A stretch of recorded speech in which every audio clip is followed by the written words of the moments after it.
സത്യവിശ്വാസികളെ, സത്യവിശ്വാസിനികളെ, അല്ലാഹു സുബ്ഹാനഹു വ തആലയുടെ വിധിവിലക്കുകൾ ജീവിതത്തിൻ്റെ എല്ലാ മേഖലകളിലും കാത്തു സൂക്ഷിച്ചുകൊണ്ട് തഖ്വയിൽ അധിഷ്ഠിതമായ ഒരു ജീവിതം നയിക്കണമെന്ന് ആദ്യമായി എന്നോടെന്ന പോലെ നിങ്ങളെയും തഖ്വ കൊണ്ട് വസിയ്യത്ത് ചെയ്യുകയാണ്. റബ്ബ് സുബ്ഹാനഹു വ തആല നമുക്കെല്ലാവർക്കും അതിനുള്ള തൗഫീഖ് നൽകുമാറാകട്ടെ. ആധുനിക കാലഘട്ടം നേരിടുന്ന ഏറ്റവും വലിയ ഒരു പ്രശ്നമാണ് മനസ്സമാധാനം എന്നത്. ആളുകൾ പലതരത്തിലാണ് സമാധാനത്തെ കണ്ടുകൊണ്ടിരിക്കുന്നത്. എൻ്റെ പ്രശ്നം സാമ്പത്തിക പ്രശ്നമാണ്, ആ പൈസ കിട്ടിയാൽ എൻ്റെ പ്രശ്നം തീരും, കുറച്ച് പൈസ ഉണ്ടായാൽ ബാക്കിയൊക്കെ നമുക്ക് അഡ്ജസ്റ്റ് ചെയ്യാം അല്ലേ. പണമുള്ള ആളുകളെ സംബന്ധിച്ചിടത്തോളം പ്രസക്തി വേണം, കുറച്ച് കഴിഞ്ഞാൽ അധികാരം വേണം, തിരഞ്ഞെടുപ്പിലൊന്ന് മത്സരിച്ച് നോക്കും, MLA MP ഒക്കെ ആകാൻ വല്ല മാർഗമുണ്ടോ നോക്കും. അത്യാവശ്യം പൈസയും പ്രശസ്തിയൊക്കെ ആയി കഴിഞ്ഞാൽ പിന്നെ അധികാരത്തിനോടാണ് മനുഷ്യന് ക്രൈസ് ഉണ്ടാകുക. ബന്ധങ്ങൾ, ആൾക്കാർ യാത്ര ചെയ്യും സമാധാനം കിട്ടാൻ വേണ്ടി, പല ഹോബികൾ ചെയ്തു നോക്കും. പക്ഷെ സത്യത്തിൽ സഹോദരങ്ങളെ, ഇസ്ലാം വിഭാവനം ചെയ്യുന്ന സമാധാനം എന്നത് പ്രശ്നങ്ങളില്ലാതിരിക്കലല്ല. അസുഖം ഉണ്ടാവും, സാമ്പത്തിക പ്രശ്നം ഉണ്ടാവും, ബന്ധങ്ങളിൽ പ്രശ്നങ്ങൾ ഉണ്ടാവും, കച്ചവടത്തിൽ പ്രശ്നം ഉണ്ടാവും, സാമൂഹിക പ്രശ്നങ്ങളുണ്ട്, അയൽവാസിയായിട്ട് പ്രശ്നം ഉണ്ടാവും, മത്സരിച്ച് ചിലപ്പം തോൽക്കും പഞ്ചായത്തിലൊക്കെ. അങ്ങനെ പലതരത്തിലുള്ള പ്രശ്നങ്ങൾ ജീവിതത്തിൽ ഓരോ ദിവസം പുതിയ പുതിയ പ്രശ്നങ്ങളുടെ വാതിലുകൾ തുറന്നുകൊണ്ടേയിരിക്കും. അപ്പോൾ പ്രശ്നങ്ങളില്ലാതിരിക്കലല്ല ഇസ്ലാം വിഭാവനം ചെയ്യുന്ന സമാധാനം എന്നത്. ആ പ്രശ്നങ്ങൾക്കുള്ളിൽ നിന്നുകൊണ്ട് എങ്ങനെ സമാധാനം കിട്ടാമെന്നുള്ളതാണ്. അതാണ് ഈമാന്റെ ആസ്വാദനം എന്ന് പറയുന്നത്. അല്ലാഹുവിനെ റബ്ബായി തൃപ്തിപ്പെടുക. നിങ്ങൾ ആലോചിച്ച് നോക്കി, ഏറ്റവും സ്നേഹമുള്ള, നമ്മളെ ഏറ്റവും കൂടുതൽ സ്നേഹിക്കുന്നത് നമ്മുടെ മാതാപിതാക്കളെയായിരിക്കും. കാരണം നമുക്ക് വേണ്ടി ജീവിതത്തിൻ്റെ വലിയൊരു കാലഘട്ടം നമുക്ക് വേണ്ടി ത്യാഗം ചെയ്ത മാതാപിതാക്കൾ. എന്നാൽ റബ്ബ് എന്ന് പറയുമ്പോൾ അതിൻ്റെ മേലെയാണ് അല്ലേ. നമുക്ക് അള്ളാഹു ചെയ്തു തന്ന അനുഗ്രഹങ്ങൾ, അള്ളാഹു നമ്മളെ സൃഷ്ടിക്കുകയും ഘട്ടം ഘട്ടമായി വളർത്തിക്കൊണ്ടുവരികയും ഒരു മാതാവിനേക്കാൾ ഏറെ തൻ്റെ അടിമയെ സ്നേഹിക്കുകയും ചെയ്യുന്ന ഒരു റബ്ബിനെ, ആ റബ്ബിനെ ഒരാൾ തിരിച്ചറിഞ്ഞു കഴിഞ്ഞാൽ, ആ റബ്ബിനെ മനസ്സിലാക്കുന്നതിലൂടെ, റബ്ബിൻ്റെ നാമഗുണ വിശേഷണങ്ങൾ അറിയുന്നതിലൂടെ, അടുക്കുന്നതിലൂടെ, സ്നേഹിക്കുന്നതിലൂടെ, ഈ തരുന്ന പ്രശ്നങ്ങളെല്ലാം അള്ളാഹുവിൽ നിന്നുള്ളതാണ്. ഇതെല്ലാം ഒരു പരീക്ഷണമാണ്. ഇതെല്ലാം അള്ളാഹു നേരത്തെ കണക്കാക്കിയതാണ്. അതുകൊണ്ട് ഞാൻ എന്ത് നിലപാട് സ്വീകരിക്കണം എന്നത് മാത്രമാണ് ഇവിടെ പ്രസക്തം. അപ്പോൾ നമ്മൾ നോക്കിയാൽ നമ്മൾ അഭിമുഖീകരിച്ചു കൊണ്ടിരിക്കുന്ന പ്രശ്നങ്ങളിൽ നമ്മൾ ഏറ്റവും ശ്രദ്ധിക്കേണ്ടത് എന്തെങ്കിലും പാപങ്ങളുടെ അനന്തരഫലമായിട്ടാണോ അത് വന്നത് എന്ന് നമ്മൾ നല്ലോണം ശ്രദ്ധിക്കണം. എന്താ വെച്ചാൽ കുറച്ചു നേരത്തെ സന്തോഷത്തിനും സുഖത്തിനും സമാധാനത്തിനും വേണ്ടിയിട്ടാണ് പാപങ്ങൾ ചെയ്യുക.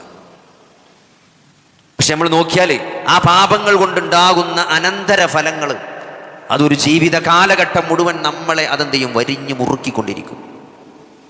ഏതൊരു സന്തോഷത്തിലും നമ്മളൊരു തെറ്റ് ചെയ്യുമ്പം ആ തെറ്റിൽ നിന്ന് കിട്ടുന്ന ആസ്വാദനങ്ങളെക്കാൾ വലുതായിരിക്കും ആ തെറ്റുകൊണ്ട് പിന്നീട് നമ്മൾ ജീവിതത്തിൽ അഭിമുഖീകരിക്കേണ്ട പ്രശ്നങ്ങൾ, പ്രതിസന്ധികൾ. അതിന് വളരെ ദൈർഘ്യമുണ്ടാകും, അതിന് വളരെ ആഴമുണ്ടാകും. അത് ആ സുഖത്തിൻ്റെ മാതിരി ആവില്ല. അപ്പം അതുകൊണ്ട് തന്നെ ഹൃദയത്തിൽ പുള്ളി വീഴാതെ നോക്കുക. പാപങ്ങൾ ചെയ്തുകൊണ്ട് അതിൻ്റെ അനന്തരഫലങ്ങളിൽ പറ്റി നമ്മൾ പ്രശ്നങ്ങളിൽ വലയാൻ പാടില്ല. ഒരു വിശ്വാസിയെ സംബന്ധിച്ചിടത്തോളം പാപങ്ങൾ സംഭവിക്കാതിരിക്കാൻ നല്ല ജാഗ്രത വേണം. ഇനി സംഭവിച്ചു പോയാൽ സങ്കടപ്പെടേണ്ടതില്ല. അല്ലാഹുവിൻ്റെ കാരുണ്യത്തെക്കുറിച്ച് നിങ്ങൾ നിരാശരാകരുത്. അത് നല്ല ഇസ്തിഗ്ഫാർ ചെയ്ത് തൗബ ചെയ്ത് മടങ്ങി നിലപാട് നന്നാക്കി തീർത്താൽ അള്ളാഹു അത് പുറത്തു തരും. അപ്പം അതുകൊണ്ട് രണ്ടാമത്തെ നല്ല ഒരാളോട് ഗ്രഡ്ജ് വെക്കാൻ നിൽക്കുക.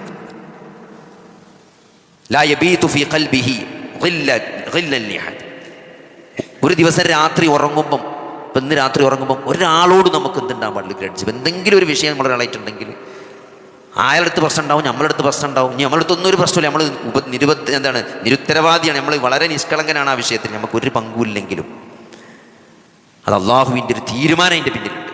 അള്ളാഹു കണക്കാക്കിയതുകൊണ്ടാണല്ലോ വന്നത്. അങ്ങനെ ആ വിഷയത്തെ കാണാൻ അത് എൻ്റെ റബ്ബെനിക്ക് വിധിച്ചതാണ്. നിങ്ങൾ ആലോചിക്കുക, ആയിഷ ബീവി റളിയല്ലാഹു അൻഹ ഒരു മാസക്കാലം ആരോപണത്തിന് വിധേയനായി കൊണ്ട് കഴിയേണ്ടി വന്നൊരവസ്ഥ. എന്തെങ്കിലും ഒരു തെറ്റ് ചെയ്തതിൻ്റെ പേരിലല്ല, ഒരു തെറ്റും ചെയ്യാത്ത ആയിഷ റളിയല്ലാഹു അൻഹ ഒരു മാസം എത്ര മാനസിക സംഘർഷത്തിലൂടെ കടന്നുപോയിട്ടുണ്ടാവും ലൈംഗിക ആരോപണത്തിൻ്റെ പേരിൽ. നബി സല്ലല്ലാഹു അലൈഹി വസല്ലമക്ക് പോലും ഉറപ്പില്ലാതെ അവസാനം വീട്ടുകൊണ്ടാക്കുകയാണ്. സ്വന്തം സുഹൃത്തായ അബൂബക്കർ റളിയല്ലാഹു അൻഹുവിൻ്റെ മകളാണ്. അബൂബക്കറിൻ്റെ വീട്ടിൽ കൊണ്ടാക്കിയേക്കണം. കാരണം അതിൽ ഒരു സംശയം, ഒരു ഉറപ്പ് വരാത്തതുകൊണ്ട്. അപ്പോൾ നമ്മൾ മനസ്സിലാക്കേണ്ടത് ഇത് അള്ളാഹുവിൻ്റെ ഒരു ഖളാ ഖദർ ഇതിൻ്റെ പിന്നിലുണ്ട്. ഇത് അള്ളാഹു തീരുമാനിച്ചതാണ് ഈ പ്രശ്നം. നമുക്കൊരു പങ്കുമില്ലാത്ത പ്രശ്നങ്ങളുണ്ടാവും, നമ്മൾ ആരോപിക്കപ്പെട്ട പ്രശ്നങ്ങളുണ്ടാവും. അതിൽ നമ്മളിത് അള്ളാഹുവിൻ്റെ ഒരു വിധിയാണ്, തീരുമാനമാണ്. അതുകൊണ്ട് അതിൽ നമ്മൾ എന്ത് നിലപാടെടുക്കണം? ആ അള്ളാഹുവിലേക്ക് ഖേദിച്ച് മടങ്ങണം. ആ അള്ളാഹുവിനോട് നിരന്തരം പ്രാർത്ഥിച്ചു കൊണ്ടിരിക്കണം. അല്ലേ? കെർബിലും വിഷമത്തിലും ദുഃഖത്തിലുമുള്ള ഒട്ടേറെ പ്രാർത്ഥനകൾ അള്ളാഹുവിൻ്റെ റസൂല് നമ്മളെ പഠിപ്പിച്ചിട്ടുണ്ട്. അത് പഠിച്ച് അത് നമ്മളെന്തും അത് ഉരുവിട്ടുകൊണ്ട് നമ്മൾ അള്ളാഹുവിലേക്ക് ഖേദിച്ച് മടങ്ങിക്കൊണ്ട് അള്ളാഹുവിലേക്ക് അടുക്കുന്നൊരവസ്ഥ ഉണ്ടാകും. അതേപോലെ ഒരാളോടും ഇന്ന് രാത്രി ഉറങ്ങുമ്പോൾ ഒരാളോടും നമ്മളെ മനസ്സിലൊരു പകയോ വിദ്വേഷമോ അസൂയയോ ഇല്ലാത്തൊരവസ്ഥ ഉണ്ടാകും. പിന്നെ സമാധാനം എന്നത് നമുക്ക് നൽകുന്ന ഏറ്റവും വലിയ സാധനം നമസ്കാരമാണ്. നമസ്കാരത്തെ അങ്ങനെ കാണാൻ സാധിക്കണം. ഏത് പ്രതിസന്ധിയിലും ഒരു വിശ്വാസി അള്ളാഹുവിനോട് സഹായം ചോദിക്കേണ്ടത് ക്ഷമ കൊണ്ടും നമസ്കാരം കൊണ്ടുമാണ്. അല്ലേ? ഏറ്റവും കൂടുതൽ പ്രതിസന്ധികളിലൂടെ കടന്നുപോയ പ്രവാചകന്മാർ അവരെത്ര ക്ഷമിച്ചിട്ടുണ്ട്. മഹാനായ യൂസുഫ് നബി അലൈഹിസ്സലാം ചെയ്യാത്ത തെറ്റിൻ്റെ പേരിൽ വർഷങ്ങളോളം ഒരു യുവത്വം മുഴുവൻ ജയിൽ ചെലവഴിച്ച പ്രവാചകൻ സല്ലല്ലാഹു അലൈഹി വസല്ലം. നിങ്ങൾ ആലോചിച്ച്, അത്രയൊന്നും പ്രതിസന്ധികൾ ആർക്കൊന്നും നമ്മുടെ ജീവിതത്തിൽ നമുക്കൊന്നും വന്നിട്ടില്ല. നമ്മൾ ഒരു കുറ്റമില്ലാതെ ജയിലിൽ അടക്കപ്പെട്ടിട്ടില്ലല്ലോ. അപ്പം അതുകൊണ്ട് അതിലൊക്കെ എന്താണ് ആ ക്ഷമിക്കുക എന്നുള്ളത് വലിയൊരു ക്വാളിറ്റിയാണ്. ഇത് അള്ളാഹുവിൻ്റെ പരീക്ഷണം. ഇത് എൻ്റെ റബ്ബാണ് തരുന്നത്. എന്നെ അറിഞ്ഞുകൊണ്ട് എനിക്ക് എൻ്റെ റബ്ബ് വിധിച്ചതാണത്. അതിനെനിക്കൊരു നിലപാടുണ്ട്. ഞാൻ റളീതു ബില്ലാഹി റബ്ബൻ, ഞാൻ എൻ്റെ അള്ളാഹുവിനെ റബ്ബായിട്ട് തൃപ്തിപ്പെട്ടിരിക്കുന്നു. എനിക്ക് വിധിച്ചതൊക്കെ എന്താണ്? പ്രയാസം ഉണ്ടാകുമ്പോഴുള്ള പ്രാർത്ഥന അതാണല്ലോ. അല്ലാഹുമ്മ ഇന്നി അബ്ദുക ഇബ്നു അബ്ദിക ഇബ്നു അമതിക നാസിയത്തിൻ ബിയദിക മാളിൻ ഫിയ ഹുക്മുക അദ്ലുൻ ഫിയ ഖളാഉക അല്ലാഹുമ്മ ഇന്നി അസ്അലുക ബികുല്ലി ഇസ്മിൻ ഹുവ ലക. എന്താണ് ഈ വിധിച്ചതിൽ തൃപ്തിപ്പെടുക എന്നുള്ളത്? അല്ലാഹു എനിക്ക് എന്ത് വിധിച്ചിട്ടുണ്ടോ ആ വിധിയിൽ ഞാൻ തൃപ്തനാണ്, ആ വിധി നീതിപൂർവകമാണ് എന്ന് അംഗീകരിച്ച് പ്രഖ്യാപിക്കണം നമ്മൾ ആ പ്രാർത്ഥനയിലൂടെ. അപ്പം അതുകൊണ്ട് അത് നമ്മൾ പിന്നുള്ളത് നമ്മൾ അള്ളാഹുവിനെ ഓർക്കുക എന്നുള്ളതാണ്. ആലോചിച്ച്, ഫദ്കുറൂനി അദ്കുറുക്കും, ഫദ്കുറൂനി അദ്കുറുക്കും. എപ്പോഴാണ് അള്ളാഹു നമ്മൾ ഓർക്കുക? നമ്മൾ അള്ളാഹുവിനെ ഓർക്കുമ്പം അള്ളാഹ് നമ്മളെ ഓർക്കും.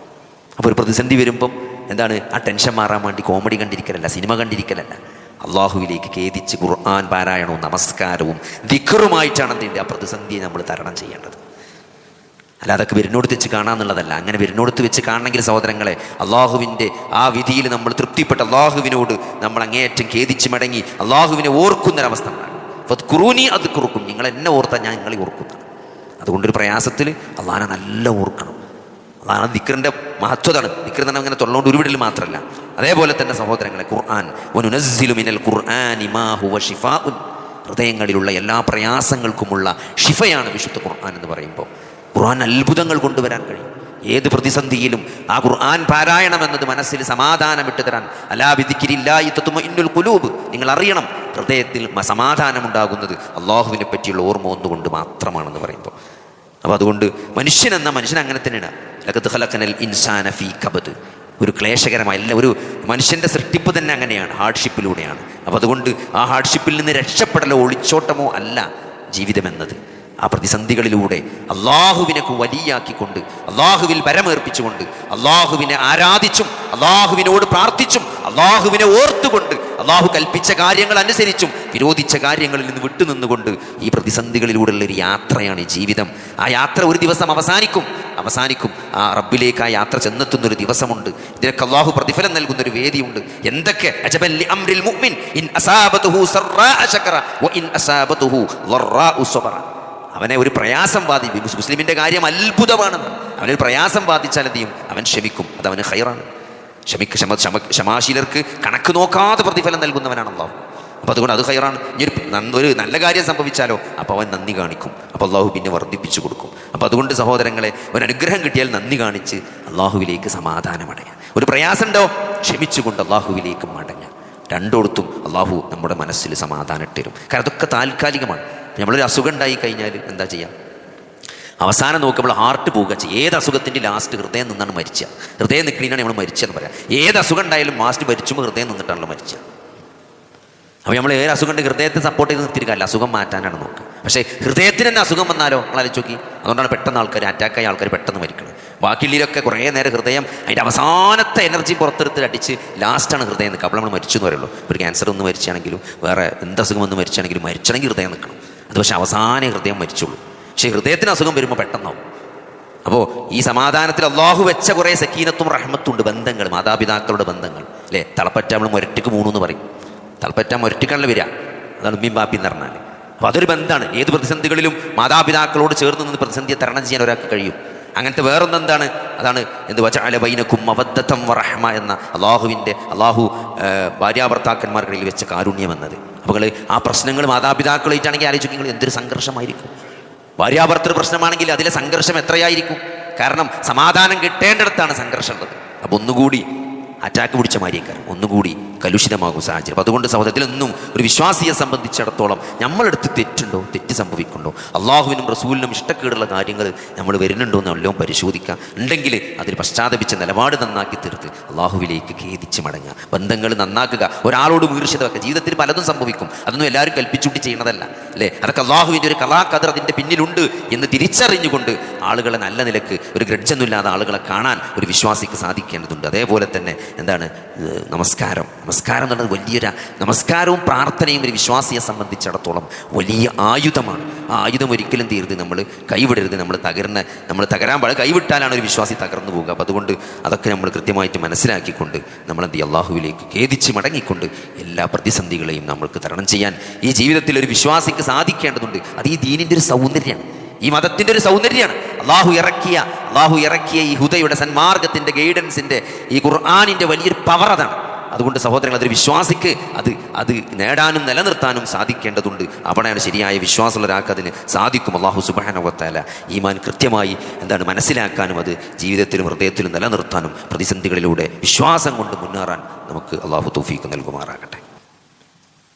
അതുകൊണ്ട് മനസ്സിൻ്റെ സന്തോഷം എന്നത്, സമാധാനം എന്നത് അത് നമ്മളുടെ ആസ്തികളിലോ വീടിൻ്റെ വലിപ്പത്തിലോ നമ്മുടെ ശമ്പളത്തിൻ്റെ പെരുപ്പത്തിലോ ബാങ്ക് ബാലൻസിലോ നമ്മുടെ ഫോളോവേഴ്സിൻ്റെ എണ്ണത്തിലോ സഹോദരങ്ങളെ നമ്മുടെ വ്യൂവേഴ്സിലോ അല്ല. നമ്മൾ ജീവിതത്തിൽ കിട്ടുന്ന ഭൗതികമായ നമ്മുടെ നേട്ടങ്ങളിലല്ല.